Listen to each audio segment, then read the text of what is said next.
You can't figure their thinking. The adversary, I can read of you. I can read you. I can read people walking down the street. That's hypnotizable. That's hypnotizable. I can screw that person. You read them. The predator reads people. He reads their body language. You got somebody on O'Reilly who does a fair job of it. The lady? Yeah. But I do a better job because I can manipulate it.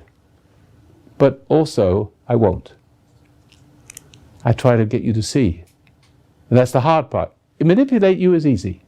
Get you not to be manipulatable means, well, I'm attacking your ego because you think you're something you're not. And somebody's got the hold on that. See that? Mm-hmm. So, what was the question again? Tony was asking about the more awareness.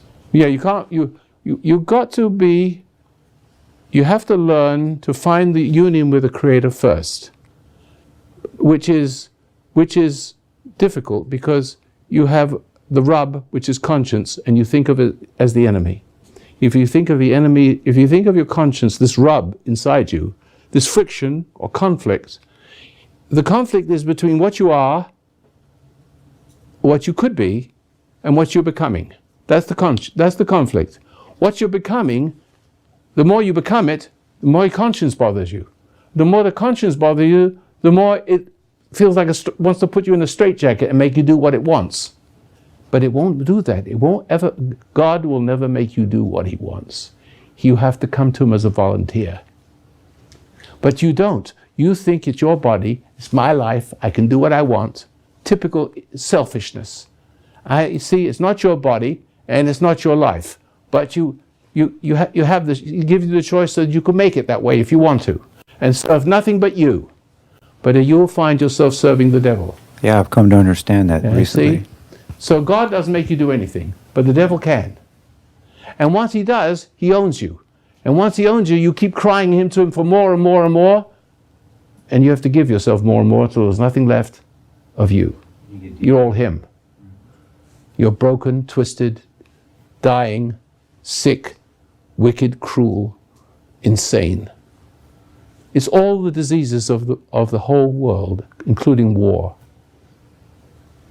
Get the relationship back, man and woman back again, everything changes. And the government doesn't want that to happen.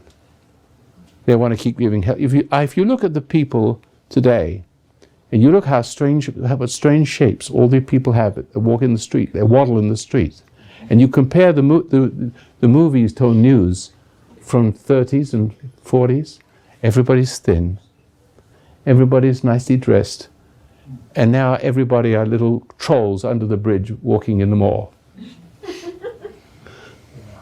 And then they're treating these people. You got diabetes, we can help you. You got this, we can help you. And then you got this list of drugs that have, it takes, out of a 2-minute ad, 1 minute and 45 seconds tells you about all the dangers. If you close your eyes and not look at those pictures and listen to what it's saying, you would never touch them. But they are, just listen to what they're saying, but you've got fascinated, the imagery, it has a strong effect upon you more so than the words of caution. I'm giving you words of caution, most of you don't hear it. Mm-hmm. See, I'm giving you both. I'm giving words of optimism and caution. If you drop anger, if you will find that center where you can transfer your relationship with God and stop looking from a church. Don't look for it in a church. It isn't there. Go get a Bible, read it yourself. Stop looking to your husband as an icon and put him on a pedestal. Even if he's a good person, you don't want to put him on a pedestal. He wouldn't want it. Because he'll get in the way of God and you won't get better. And then you'll curse him because you don't get better because you made up your mind he was going to be on a pedestal. He's going to be your model. And he can't be. I'm not going to be your model. Where I'm coming from, what I'm trying to say to you. My words have a pitch to them. Yes, I'm like Willie Mays with a different energy. See? But that energy doesn't get to you. But it could if I had you on a pedestal, it become hypnotic. If you had me on the pedestal, those same words, you don't hear it like I want to hear it. You just become a sheep, like the young man who listens to me 12 hours a day. Who understands me with that? Good. One, 2, 3, and 6 billion to go. All right. What was next? All right. Okay. Anna was the one who said that she was saying that she can hardly stand that she's made such a mess out of her That life. means she resents it. Yeah, and she says that she says back that it's not that I resent the pain. Yes, it is. It's just that I'm so used to running, and now it hurts to be still and not run. She's running from it in her drugs, in her distractions. She's running from it. And she's running, and the energy to run is resentment. You can't run without energy. It's the resentment that gives you the energy to do everything. Being upset with things is what gives you the energy to compensate, to even be a better person on the surface. But a shell covering something rotten inside. It's not true. You're just making an excuse. Come back with me. No, you run from something. What are you running from? The conscience. The conscience will give you a consciousness, an awareness of things. And otherwise you wouldn't talk like that. It's not that I'm resentful, I'm just like I'm running. Well, let's put it this. Let's say there's no resentment and you run from God. That's hating Him. See, you don't have to have hate to run from God, basically. You just ignore. Not want to hear. And that way it saves you being resentful. But the resentment is there just the same, I assure you. It's there just the same. But let's assume it isn't. The way you hate God is not paying attention to your conscience. I'll take, go ahead and drink with the guys and take a pill. It's just, it's just a stress. See? It's the conscience that's stressing you, but it's not pushing. It's not imposing itself on you. So when you run from that, you're running to that which helps you to relieve your conscience. And they look like friends, and your conscience looks like an enemy, and so do I look like an enemy. I'm an enemy of everything that's evil. So if you don't like me right now, if you have a friend that listens to me and says, yeah, this guy's crazy, you have to look at him as crazy. Don't doubt yourself. Move away from that person quietly. He's not your friend. And you'll see through people like Obama and the kind of, Treasury Secretary he picks.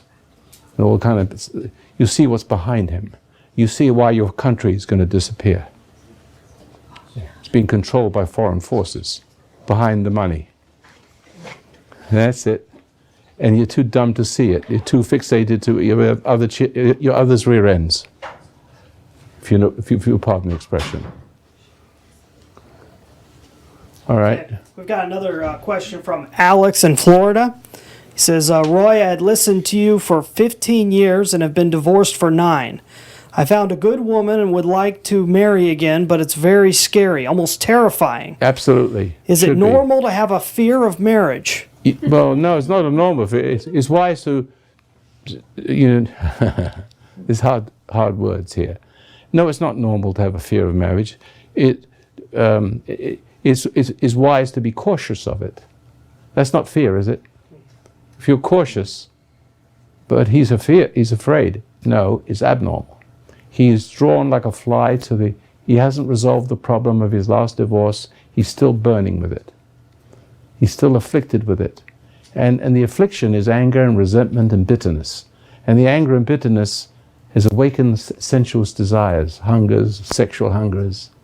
Even if she was a good woman, he'd probably ruin it, wouldn't he? Even if that's correct. Even if she was a good woman, she shouldn't marry him. See, she shouldn't marry him. He's not ready for marriage until he gets rid of all his fears and can walk down. He can walk through a parade of beautiful women and not look to the left and look to the right. And the women will wonder, what kind of man is this? I want one like that. Barney And Frank. they all want him. You know, Barney Frank, I'm not talking about him. He's not a woman. Or is he? No, he's better. All right. Anything else? Oh, yeah. We have Denise. She says, I understand we're not to put Roy on a pedestal, but what if we put the light that shines through Roy on a pedestal? No, in a no, you sense? don't. God doesn't want to be on a pedestal either. It's not a pedestal thing. You see, look, let me tell you what faith is a little bit. I love my science. I love my working with you. I love people. I love the good in them. And I try to, in a manner of speaking, coax it out to come towards me. And so that they will see themselves. And I will judge nobody. Sit here and judge. Judgment is an emotional state. I will tell you what's wrong, and it may not be pleasant, and it may hurt, but there's no judgment in it. See, and if you come around, it's wonderful. And if you don't, it's your problem. So I'm finished with it. And what's the question again, quickly, before I... The question was whether if they put the light on a pedestal that's coming through you. You do not go to church and put God on a pedestal. As if he wouldn't be God unless you put him there. That is the height of arrogance. To worship God in the church as if he wouldn't be God unless you worshipped him. That's exactly what it is. And then you become addicted to going there because you feel good about worshiping God. You're like a drunk who goes to church and feels guilty for not going there because you don't get your fix. The church feels, the drug addict or the alcoholic feels guilty for not drinking because the guilt comes back. See? So when you go to church and worship God, you're guilty. But not all, but a lot of people are. See? They become church addicts, little sheeple. The letter of the law people, not the spirit of it. We have a lot to fix in this country, but you know, I love God, but I don't know I do. It's like a contradiction. You know, I love my whole purpose is what? Helping you to bring to him, right? Mm-hmm. So, and by telling you the truth as it's shown to me, and fixing myself as I see it. So it fixes me, and I know it will fix you. If you see what's wrong, you should be happy. If you're a rocket scientist, won't you be happy if you finally figure out after 5,000 tries you finally found what's wrong with your formula so your rocket can take off? You'll be happy to see the fault. But you are not, because you're egos. Egos never want to be wrong. Original sin. Everything else has to be wrong and everything else to be blamed. But not you. You can't be wrong. And when you find that you are wrong and you got all this guilt, you turn it on yourself because God is judging himself. And God will kill himself because you're not a good enough God. Therefore, I'll take myself out of the world. But you're not going to kill yourself for any other reason. See? You're going to curse him and die. We have to, you know, you could be driven to that point. It's called post-traumatic stress disorder. All right, now, what more? Oh yes, I want to explain what love of God is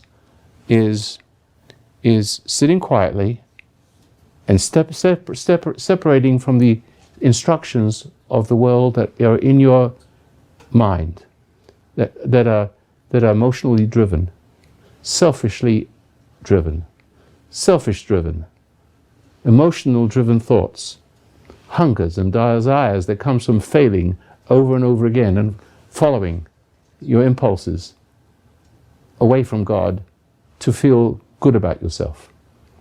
See, that's the worst thing you can do is feel good about yourself. I don't feel anything about myself.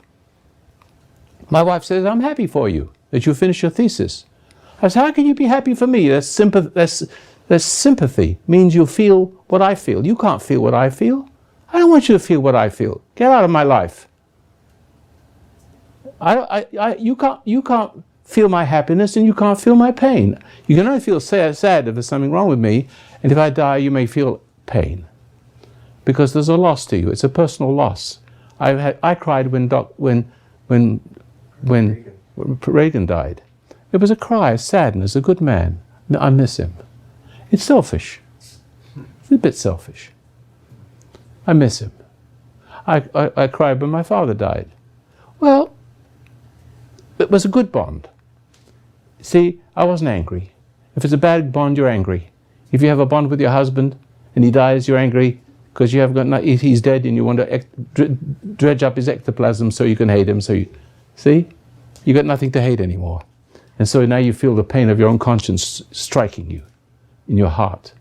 So you think of your husband over and over again, you reminisce and you drag up his ectoplasm and you hate him secretly and you enjoy yourself. So where was I going with this now? Yes, I want to explain the longing, or the crying for my father, which I hardly knew. I didn't cry for my mother when she died, I felt nothing. And so, because I had some kind of natural bond for father, children have bonds for fathers. Very important for fathers to be in the home, and the Democrats, the fascists, what we call liberals or Marxists, they want to separate you break the home down. That way you get rid of the father, and they have the wife and children, you see. That's all engineered, no fault divorce, all engineering, social engineering. We've come to this state, we've fallen for it, foolishly enough. But, so the longing is a good thing, because then it transfers to the father I cannot see. I remember walking down the street one time, and my father was dead, and I saw people from behind that walked like him, and I tugged on their sleeve, and as a little boy, it wasn't him. Then it was disappointment, but the thing is, you don't want to think your father's dead, right? It's natural. But then all of a sudden, somebody says, that's not your father. I stopped. I realized something was saying to me, what was in my father is my father. He's just the representative. He's the bureaucrat. He was a good bureaucrat. And if you hate your father who's a bad bureaucrat, you're attracted to, you're stuck with your mother. Because you're born bonded to her, and every child ever born is bonded to the woman, and it's up to the man not to be bonded to the woman. Not only that, so he can tear them away from the mother's love, so that they love him only. And she loves. So the children love the mother who loves the father who loves God. Perfect order. So the father is not prideful. He is humble before God, but strong before everybody else, with his strength, not his own ego strength. Do you see that? Fine line of difference.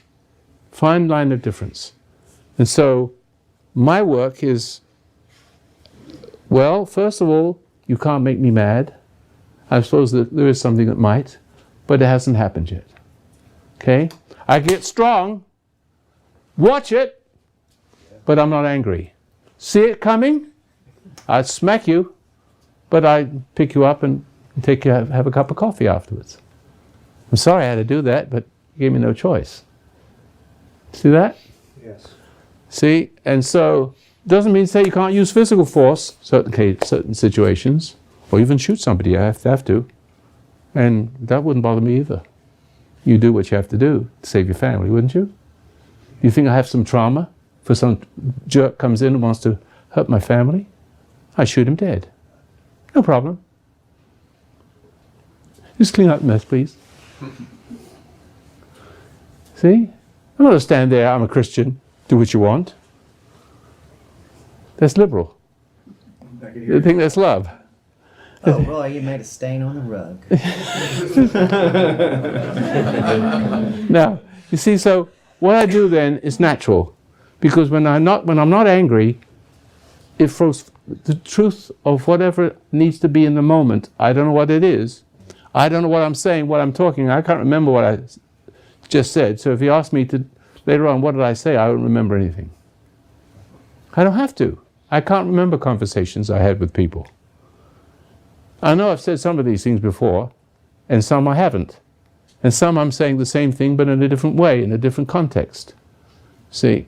So I just do what's natural to do. And I won't know it until the moment comes. So you can't read me. I can't even read me. I have no thoughts to read. Whatever thoughts they do has come to me. And if it's an odd one that gets in there, oh, it goes. I see it. It goes away. And if a worry starts to pop up, oh, there it is, gone. And so therefore I'm a free person to discover everything. So I'm finishing my science thesis. I see the mistakes. I see all my mistakes. I'm rewriting it again, so it makes it flow smoother. And I'll be finished soon, but I'm not in a hurry.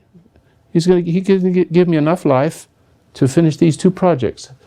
Leave the information behind so the world can get better, so every race and color and creed can come and find it at a spot, a place which happens to be the internet. I knew that would happen one day. And to give a thesis to advanced science, which is so incomprehensible to the average science that I'm going to have a hard time selling it, because Einstein had hard enough time. It's even difficult to understand him, but not for me. I understand it. Because I came across the same thing differently, philosophically. When I first started, I didn't read any books. I opened a page on electricity and gravity, and none of it, something didn't make sense. So what didn't make sense, that's what I was focused on. And when I started to focus on it and interested in why is this, why don't they understand, why light goes through a crystal and goes slower and comes out at the same speed. What's doing this? But you go to the scientists and you ask them, why is this? And they don't tell you. We don't care, it just does. Why does matter spin? For 14 billion years, there's no spin force? No, there's nothing out there in space. Oh, yes there is. And there I go. And so as I start to write, it comes to me. All these things is the only way. I don't know how it comes to me. I just start writing. And then the writing isn't quite good enough, and I rewrite it. And it's not quite good enough, and I rewrite it. And it's not quite good enough, and I rewrite it. I keep seeing the imperfection of my intellect as the higher knowledge passes through it. My intellect is not capable of putting it down exactly as it should be. But since I've written it, I can see it, I can improve it next time. See that? And that's your life. You live it better, more perfectly, but then next time you see it's not perfect. And you can never be too proud. You can't be proud of what you've done, because when you look at what you did, it's not as good as it could be. It's always that way. See? So my appreciation is living it. And I don't know what I'm living. I don't know what I'm about to say. But I'm going to keep living it and saying it without any learning. The learning will be what I need to know will become apparent. Learn this. Remember that. Oh, that's interesting. Why am I remembering it? That's interesting. Why does that stick in my head? And I had a hard time remembering stuff in school. I couldn't learn in school. Why do I remember that? Why does this take my attention? All of a sudden, the same thing that makes me aware of it puts them together for me. The inner teacher tells me what to take note of, what facts are useful to me. So, what is dyslexia? Dyslexia is people like me who can't learn what people tell them. Can only learn with God as the teacher. And they think there's something wrong with themselves, and they keep trying to learn and make themselves worse because they think there's something wrong with their brain. There isn't. They've been lied to. People like that are not understood by parents and the world. I'm no idiot. Well, some people think I am. But the point is, but I'm not special. I'm just how you should be. So I'm expert in now psychology, psychiatry. If you give me a stethoscope, I bet I can do a better job with a book of drugs and what they do. There's only a few that's really any good. Just give me a patient for an hour or so every day instead of 5 minutes. If they don't want to learn to get control of their life inside, so I send them to another doctor. See, I need to learn to stitch a few things. I'll be a good practitioner, a good, what they call it, personal primary care doctor. I couldn't do all the operations and stuff like that, but I get more cures with less medicine. Send them to the right people. Yeah, send them to the right people. Yeah. You've got that, you've got a broken bone, you go fix it. Sure. It's not my job. Mm-hmm. My job is to hear and also give them good advice about eating, about the kind of food. Health comes through your food and your lifestyle, which must be perfect. Become perfect as your Father in heaven is perfect. become. The process is ongoing. Becoming. If you're not eating good, it's good to become aware of that. Otherwise, you will never. But you have to watch your emotions, because I'm walking a young man who's had type 1 diabetes, Yeah. and he's getting better. Yeah. Because he's willing to see the links to his mother and his brokenness through that relationship. Yeah. And it goes very, very, very deep. That's why you're having a time. You need to come more often now, because it goes very, very, very deep. And I believe that type 1 diabetes can be cured, but you have to be unlocked. See? Hey, Roy, that fits in with what Teresa from Georgia says. I believe this was on an earlier show that we had here. She said, Roy, just wanted to let you know that Anthony, the dialysis patient, is doing better. Thank you again for helping us. Nice. As his resentment of his illness fades, our faith increases, and Yes. we are unfolding together as individuals. Yes. The closer my husband is to God, the easier it is for me to be. The easier it is for me to be to God. It is a beautiful and natural dynamic. I don't know why it works this way, but it does. It does. We don't have to know why of everything, but just appreciate it does. The fact that you can have an attitude like that is a gift. And if you haven't got it, you don't want it. Or you're so emotional that you can't see it, and then you need me. I help you break through it. See? Roy, I can see that I'm just like my mother. My mother died of complications from rheumatoid arthritis. And I'm just like her. Well, because were you close to her? Were you close to her? Not really. You hated her? I probably did. Well, but so you become what you like, love, what you like and hate, or love hate. If you love someone too much, you're giving yourself Yeah, I to know. them. I didn't like Or her. you hate her, you still become like her, whether you Yeah. like it or not. I So you know have I no did- choice. yeah. You have no choice. That's what you have to deal with. It's what you have to look at. You have never forgiven her or your father for delivering you to her merciless hands. Am I right? That's why you're trouble with men. See? Anything else? Yeah, we have John. He says, sometimes I cry out, why have you forsaken me? He hasn't. You've Is- forsaken him. Yeah, is that the dark side in me attempting to create an attitude of resentment towards God? Yes. That was a quickie. Yep. Jill says, I've had a rough life, and through your meditation, I was able to wake up. Last week, I meditated without thought or emotion. I went to sleep and woke up to someone sitting on my bed. The being stood up and stayed long enough for me to see it. I know this spirit was in me before awakening, but this encounter was the first. I wasn't scared, but merely startled. What do you make of it, Mr. Masters? Well, I don't know what kind of being it is. Did it have horns? Was it ominous? I guess we'll see. See if she texts back. But with you do anything. actually get projections. Something can leave you, and you can actually see it. We have Denise here. She says, when I meditate, is it normal to have a feeling of something trying to crawl or push its way out of my head? How about a maggot? No. Well, yes. Yes, there are various sensations like that. Something that doesn't belong in there. Symbolic. You get, when you meditate, the recovery process, you go through various sensations which are not the same always to everybody, but many are the same. I haven't heard that one before, but I suspect it's the same. Unless she needs to go to have that maggot extracted. Anna, who had been talking earlier about not being able to stand seeing what a mess she's made of her life, she said, thank you, Roy. I'll keep meditating and not run away anymore. They'll run But away. Just sit still. Sit in that. You see, what's running away is something that they made a home in you. So, because when you get into something, see, it's not like a dog and its master with the pack leader. When human beings get into, listen, if you get into your dog, the dog becomes you, and it becomes your master, and so you begin to look like each other after a while. You've seen those pictures, haven't you? But it's not a spiritual thing so much.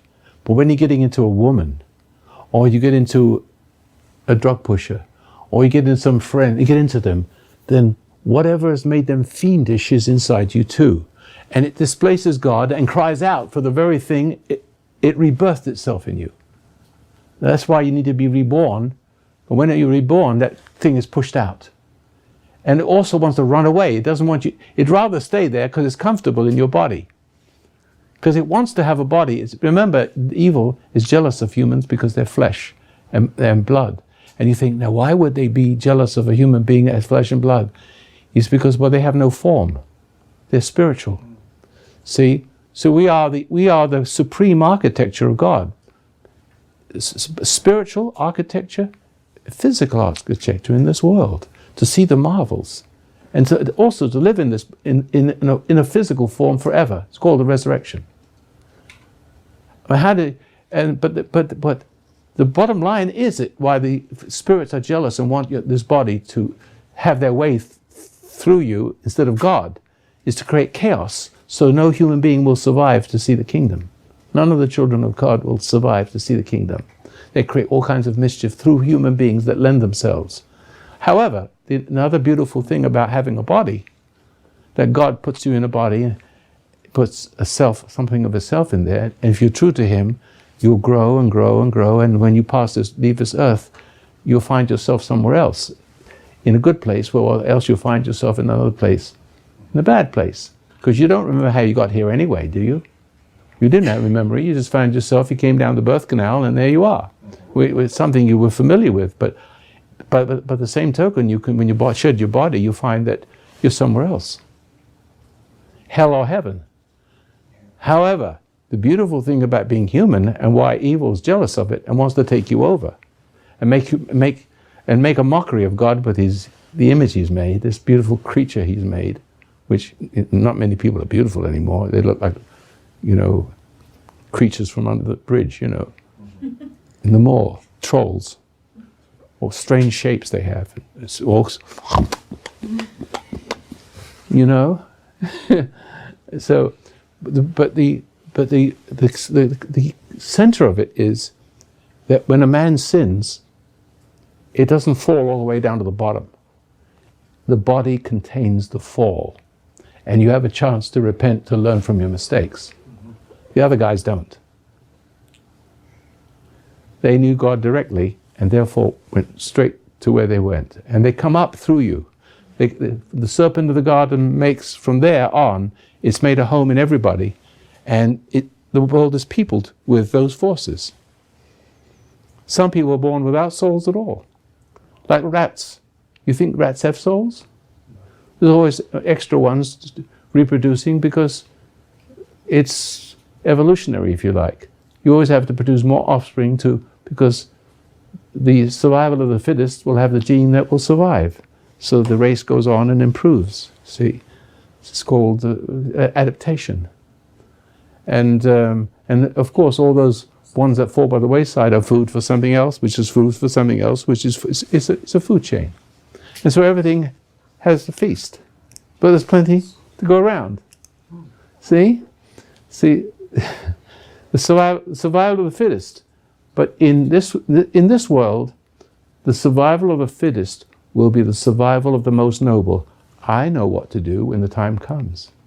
I'm prepared. I saw 25 years ago to come up to Oregon to leave the big cities. And I told everybody then, and we had a bad experience with the people here in town. It's a Ku Klux Klan town it was. I survived it. They all went home. Yeah, they followed me like mechanical people. Some stayed, and they're done well. And I did well. My kids did well. We do here now what we couldn't do in Los Angeles. You don't want to live in Los Angeles anymore. I have a nice home there. I won't go there. See that? That's not a place to bring up kids. See? Well, whole hell's going to break loose soon. You'll see. There's nothing you can do to stop it because we haven't got what it takes. The American people do not have what it takes. It's going to come to bloodshed. So, Sorry, Roy. Could I just Yeah. ask you another question? I have a male friend, and I can see that I have the same relationship with him that my mother had with my father. I judge him and resent him. well then for why? not What being- kind of friend are you? For not being a real man. I know, but why bother with him? And I know. But and you I- want to make him one. You want to make him one. but no, I don't. Well, well, but then- I think I'm thinking maybe the reason He sees something. He wants to tell you something. I saw you with this gentleman one time, and I saw how proud you were, the ego that you had in having You this swelled man. up next to him. Swelled up next to him. Oh, I don't. Yeah. I disagree You- with you- that. I don't he's, think he's, that. he's making the notes. Is that correct? Pardon me. You are making notation of how you saw her. Yes. Sort of beautiful Who and was, radiant. who was Yes. this? No, Yeah. I disagree. You with don't that. see yourself. You don't see yourself. Who was that? What did he look like? I don't remember Was he- that. It was a. You know, because I don't feel that way with him. Well then, But I think the reason what I was attracted to him in the first place because I think he reminds me of my mother. I see there's too much woman in him. yes. There's too much woman in him, and that's what I don't like about him. The apple doesn't fall far from the tree, So, even if no, it has I a male know. form. You I get your know. mother. But that's your opportunity to deal there correctly. I You- guess you- I need to talk to you him are- and explain it to Well, him. I And you say you have apologize. to apologize and say, look, I've been resenting you and judging you, and it's been secret. Yes. And you you have noticed it. I've shown affection and friendship, but it's really fiendship because I need you to love me. Therefore, I put on a performance, and it's not good. Yeah, It's yeah. not good. Yeah. No, See, that's the game. You put them on. There's Yeah. there's the pedestal It thing. is, it You is. resent you've appointed the person on a pedestal, but you also hate him because he fails you all the time. But then you try harder to make him succeed. But succeed in what? In being a man? You can't do that. Well, I See, don't. You can't do that to make a person I succeed think I at can being see it as an insecurities thing of wanting to continue the relationship because I don't really enjoy being around him. But look, So look it's- how hypocritical that is. Yeah, it is. Look how hypocritical it is. But what I see in myself is every time I failed in the past, there'll be an opportunity in the future that I'm drawn to it automatically. I can't help it. I'm always drawn to the same people so I can deal with it correctly. Yeah. And so you And when you can't- deal with it correctly, you don't not drawn to the same people that's, anymore. that's correct. And you have a whole new life. So it doesn't matter who the person is because if you get rid of that person, another person will take their place. Yeah, exactly right. You're always looking for love and friendship in all the wrong places. That's what I've been doing. but it's- That's what it's- I've been doing. Well, that's why you're sick. But it's like a two-edged. It's the pedestal thing. It's a two-edged sword. It's what makes you sick, and it's what makes you well if you deal with it correctly. Yes, it's the same point. Right. We just take a different departure. Right. Take a different course of action. Well, I think we've had a good session. Don't you agree? Yes. Yeah, and we've had a nice group here. Thank you for coming. If those of you who'd like to come up for the weekend, you can come up Friday and Saturday and go to the coast and see the redwood forest. It's really nice up here. And Sunday morning we have our talks, as we do here. And you have bed and breakfast is very reasonable. The place is being fixed up. It's very nice. We're spending money on it. The bedrooms are beautiful. The facilities are nice. The food is good. Even people get a free lunch. Even if they don't give me any donation, they still get a free lunch. But there's no free lunch. So you might want to consider, I might have more seminars if people would start to, people come from all over the world to hear certain inspirational speakers. And they make $10,000, $15,000, $20,000 a speech, and they spend $1,000 to go see him. Here I am, in a beautiful, beautiful ranch out here in the boonies, and a nice place to stay, but not many people come. But they listen, and who needs to really? But it would be nice to, say hello once in a while, to see if this is the part of the world you want to live in, because California is almost Mexico, so's Arizona, and I suppose they'll claim the state, because otherwise you're going to have what went on in Bosnia. If you want to throw them out, there'll be the civil rights thing, and there are all kinds of lawyers, and the lawyers won't work, and pretty soon people get angry, and there'll be fighting in the streets. The state is broken. The whole country is run into the ground. Ladies and gentlemen, juveniles and crocodiles, take your life back. Get your health back. Get your brains back. Get your mind back. Give your mind to your Creator, and it trickles down. Everything goes well. You'll be able to save your money. You work harder. You work more efficiently. You start to love what you do and do what you love, and it makes money all by itself. So look at the lilies of the field. They toil not, neither do they spin. But Solomon, all his glory, is not arrayed as one of these. He says, don't be like the heathens, worrying what you're going to put on and what you're going to dress and what you're going to eat. Focus on, seek first the kingdom. All other things be added. Right now, you're too busy seeking the things to be added. And when you just weigh down with the things you're added. They break you. And yet you're loyal to them just the same. They distract you. Yes. Thank you very much.